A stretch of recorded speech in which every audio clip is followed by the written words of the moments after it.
A lot of things have happened over the last few months, as our moderator Michelle have mentioned. The Attorney General have so-called acquitted our Prime Minister of any crimes and confirmed that he has received 2.6 billion or perhaps even 3 billion worth of donations into his personal account.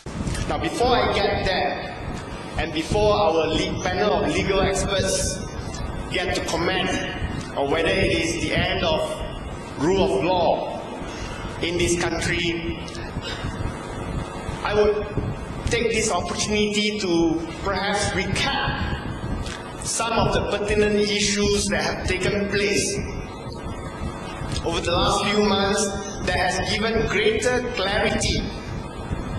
So the good news is we have greater clarity on what actually took place in the 1MDB scandal. Where did the money go? Where did the money come from? And what else do we not yet know, and we should try to find out to finally connect all the dots together. Now, let's go back to 2012 when 1MDB raised $3.5 billion for the purposes of acquiring power companies in this country. Don't know why they were doing that. They are not adding any value, but they were doing it. They borrowed $3.5 billion and they took 8.5 billion ringgit to acquire Tanjung Power, and they took another 2.3 billion to acquire Genting Sanyin. Now, what 1MDB didn't have the capacity to do when they wanted to borrow this money is no bank wanted to lend them the money. It's too big a sum. They have no track record. They have no cash, they have no assets, only an idiot will lend them the money. And thankfully, at that point in time, for one reason or another, perhaps being worried that Tony Paul might find out, the federal government decided not to guarantee these bonds.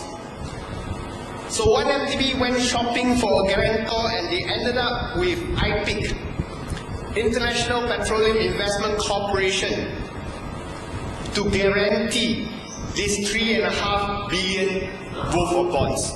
IPIC can be considered as the sovereign wealth fund of the Abu Dhabi government in United Arab Emirates. Now, obviously, if they have provided the guarantee, it is not for free. It is not because, I want to help you, we are very good friends. You need help, I help you now. It doesn't quite work like that. They provided a guarantee in exchange for potential profits. Now, how are they supposed to profit?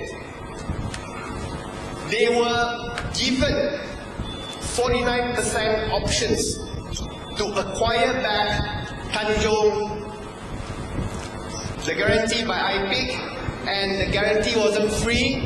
1MDB had to grant IPIC, or rather the subsidiary of IPIC, ABA Investment PJS, ABA Investment, 49% rights to acquire Tanjung and Genting in the future. So although 1MDB bought these companies, they granted IPIC the options to acquire 49% of these companies sometime in the future. Now, besides this, they also in their financial statements, 1MDB in their financial statements disclosed that besides granting IPIC and ABA the 49% options, they also gave ABA another $1.4 billion worth of refundable security deposit. So I borrowed $3.5 billion 1.4 billion or 40% straight away taken out and parked with the guarantor. So I'm paying interest on the full sum, but get only to use part of this amount of money. The question that always scratch head for a while, we were scratching our heads for a while. This 1.4 billion we discovered later wasn't disclosed in IPIC's financial statements. Now, IPIC in their financial statements stated very clearly they provided a guarantee for 1MDB's 3.5 billion of bonds, borrowings. And in exchange, they received the 49% options for Tanjung and Genting. But they never disclosed that they received any refundable security deposit in their books. And if you read the balance sheet of IPIC, which is published on the London Stock Exchange, audited by Ernst & Young, I would like to think the London Stock Exchange may be a bit more transparent and strict than here.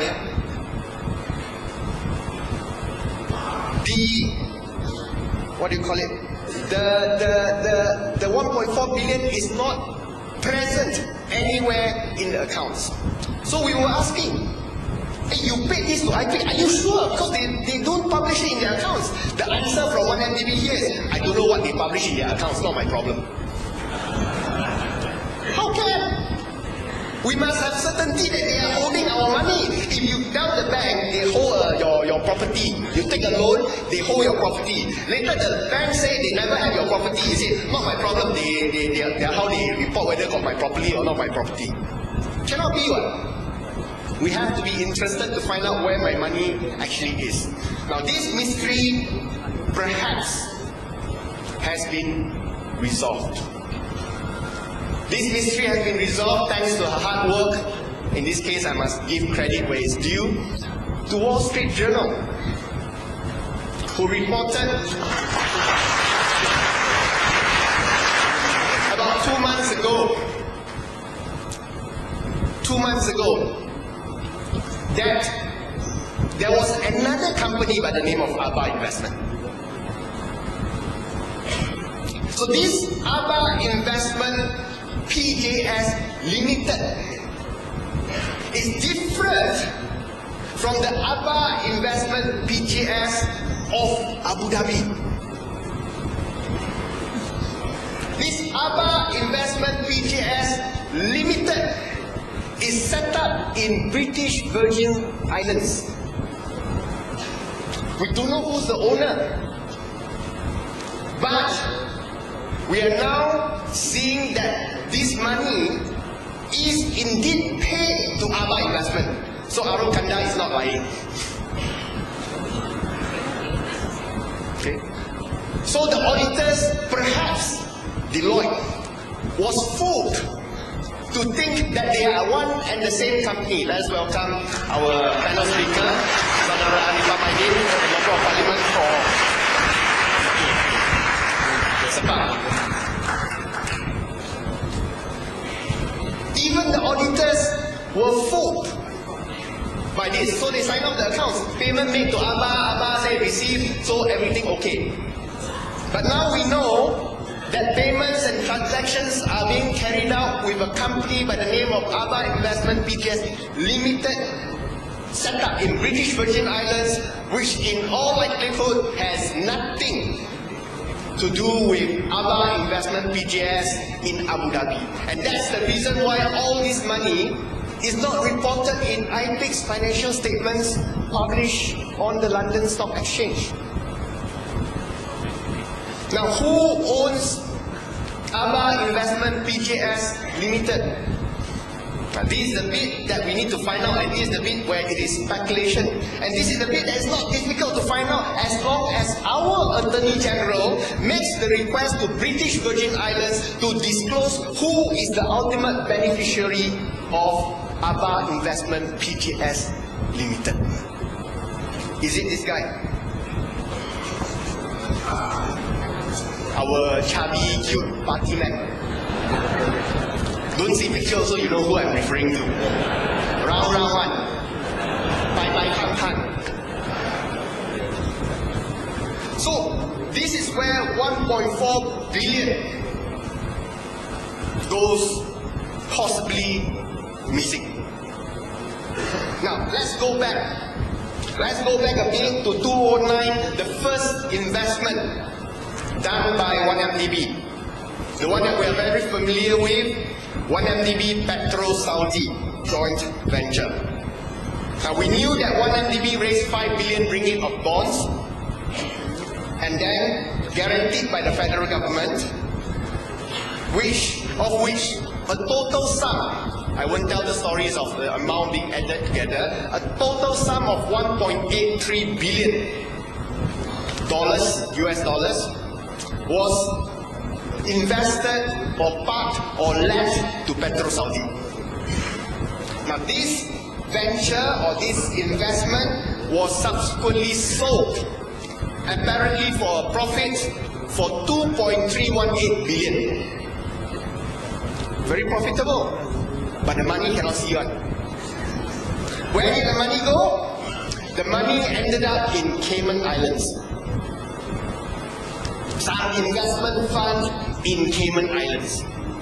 At that point in time, we were asking 2012, which investment fund is this?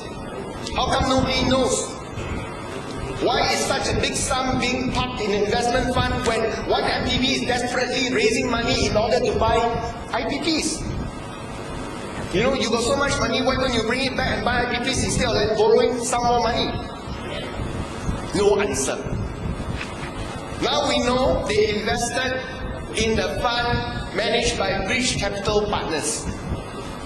Now Bridge Capital Partners, they claim, is a licensed investment fund manager. It's a two-man show lah. They received their license. Remember, the investment was carried out by 1MDB in Cayman Islands in September 2012. They received their license from Cayman Islands to manage funds in December 2013. Okay, but that's a side story. Okay, something that they have to answer for. But now they say, don't worry, Cayman's all resolved because money already come back. So if money already come back, everything that happens in the past, just sweep it under the carpet. Okay, let's look at whether money really come back or not. They say, I still now have 940 million in BSI Bank Singapore. Earlier we asked, is this cash? Cash. Later say, oh sorry, I read wrongly, it's not cash. It's assets. Okay, then we ask again, what assets? Is it property? Is it shares? Is it whatever? What assets are these? They said, oh sorry, not assets. It is units. What units are these in BSI? We have no idea until today.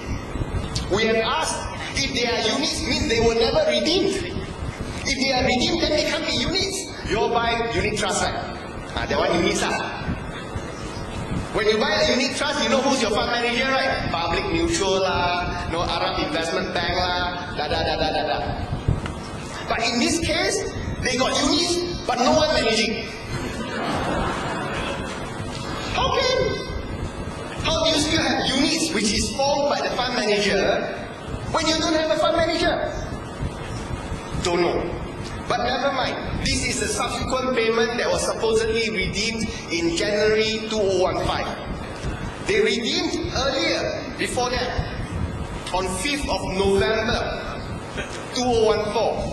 And that was the same day Deloitte signed off 1MDB's accounts for 2013. March 2014, sorry. For March 2014. So after Deloitte saw, okay, you retrieve back 1.22 billion from Cayman Islands on 5th of November, I sign off the account. A good one. 1.22 billion US dollars, at least half of the money has come back. So where is it? Immediately spent. On the same day. All the money was immediately spent on the same day. The bulk of which, the bulk of which was 993 million or $1 billion US dollars out of 1.22 billion was used to pay ABA. Why pay ABA? They paid ABA because, remember earlier I talked about the options that were granted to IPIC? Okay, well, 1MDB decided that with those options granted to IPIC, they cannot IPO their power companies. So because they cannot IPO their power companies, they have to terminate the options.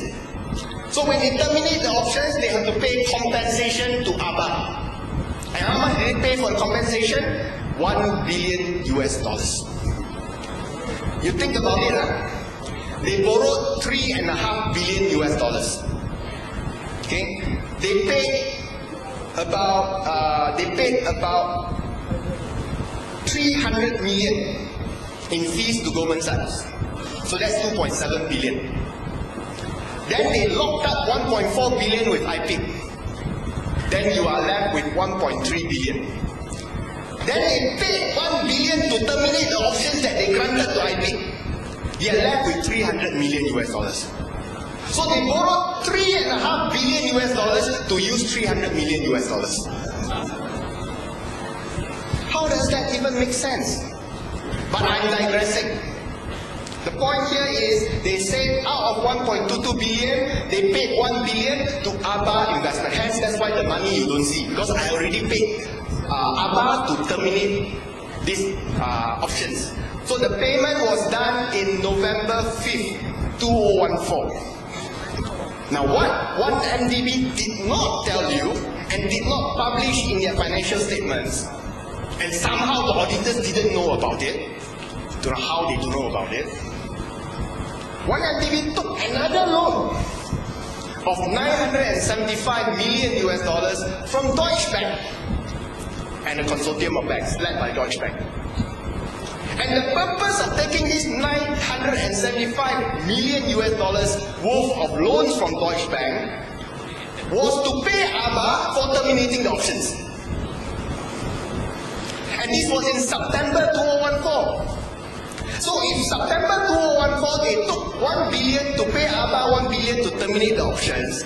In November, they collected another 1 billion and paid ABA another 1 billion to pay the options. They didn't pay 2 billion. They borrowed 3.5 billion and they paid 2 billion for the options. Cannot be so stupid, right?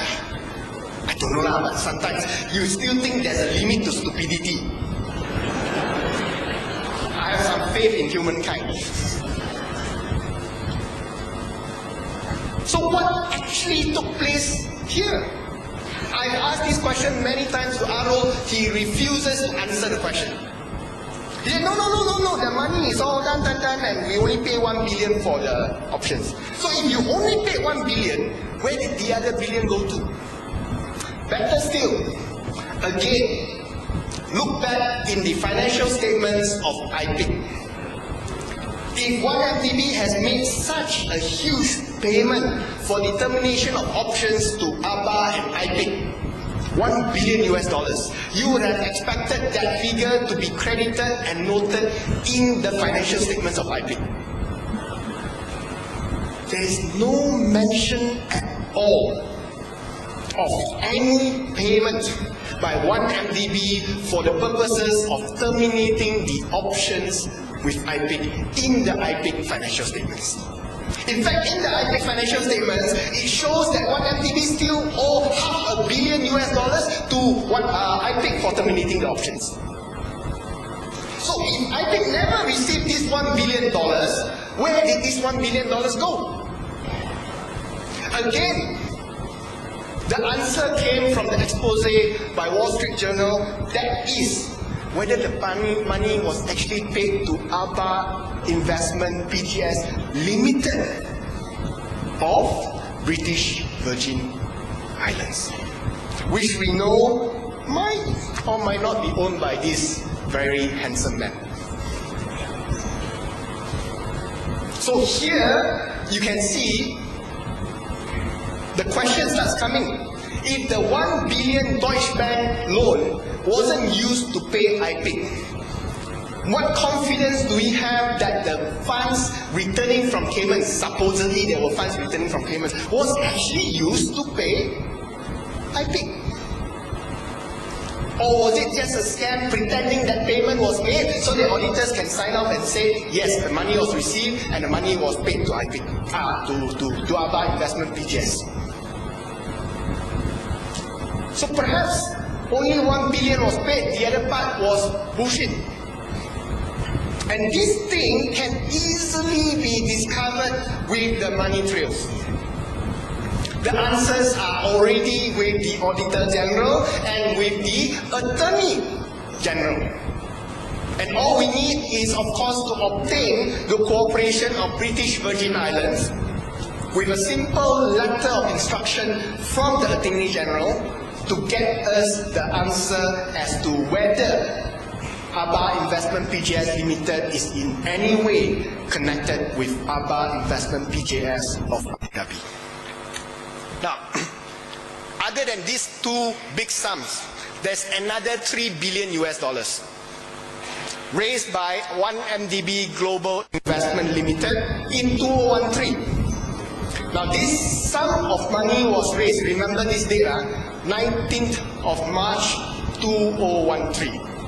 19th of March 2013. Okay? $3 billion was raised.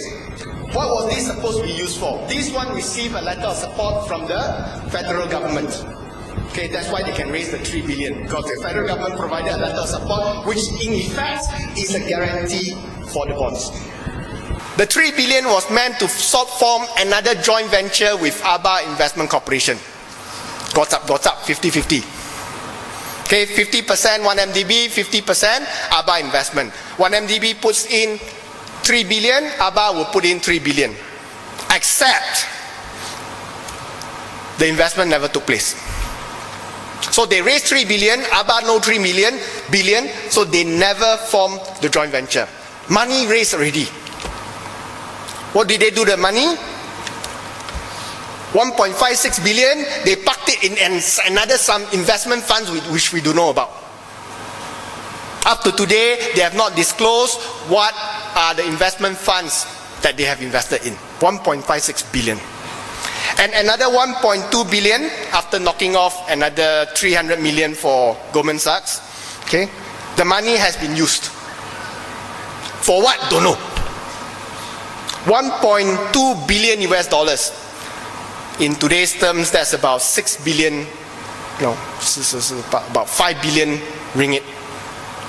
They use for what? We don't know. Because they have done nothing. In all their projects, they have done absolutely nothing. So where did this 1.2 billion US dollars go? So both of these are question marks that we need to go and figure out. People who are digging dirt, people like whom we are very thankful for, people like Claire Rucasso. These are the points that we need to dig. Now, how does all this come back to the 2.6 billion scandal? Is it two scandal or is it one scandal? Related scandal. Now, what do we know of the 681 million donation? We know that it's paid by Tunnel Finance via Falcon Private Bank, 681 million into the personal bank account of our lovely Prime Minister, Datuk Sri Najib Razak. Everyone so proud. Tears coming up. And our Prime Minister is so honest that whatever he didn't use, he returned them back to the donor.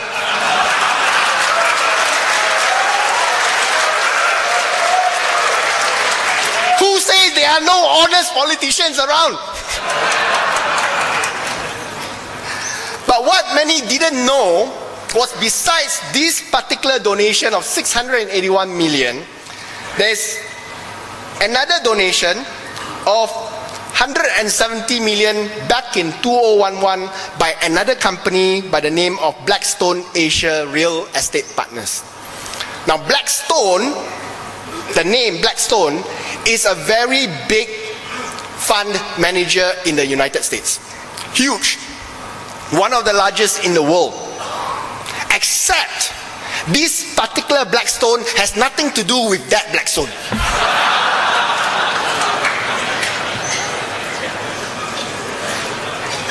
So another case of ABA Investment PJS and ABA Investment PJS Limited. They all appear to be the same. Something I'm not talking about tonight, when Petro Saudi bought over the UBG, Utama Banking Group. It was Petro Saudi. But that Petro Saudi was different from the other Petro Saudi that actually did the joint venture with 1MDB. So it is a standard operating procedures by whoever who is behind the scenes to create companies in different jurisdictions with the same name, pretending to be the same company and passing them off as the same company. Now we know that Falcon Private Bank is owned by IPIC. So there is that Abu Dhabi connection there. And what else do we know? We know that the money from Falcon Private Bank, the 681 million, was transferred on 23rd and 25th of March 2013. What's the date I asked you to remember earlier on the 3 billion bond that was raised by 1MDB? 19th of March. Very ngam ho.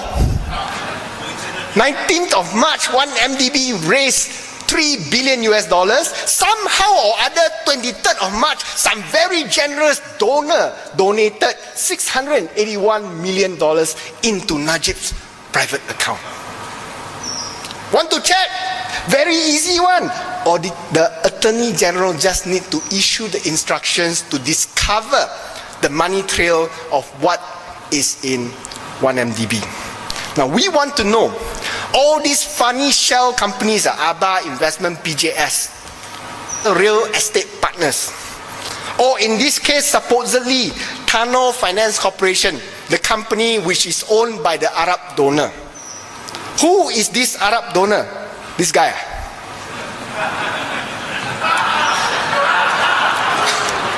Maybe lah. Maybe lah. But what I'm saying here is actually very simple. Many people have given up somewhat. They have said, no hope really lah of closing the case.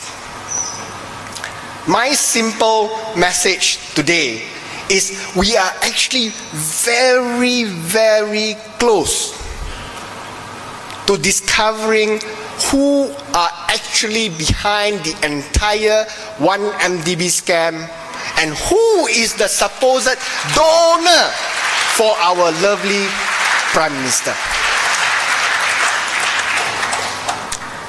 I'm certain that this matter will not rest.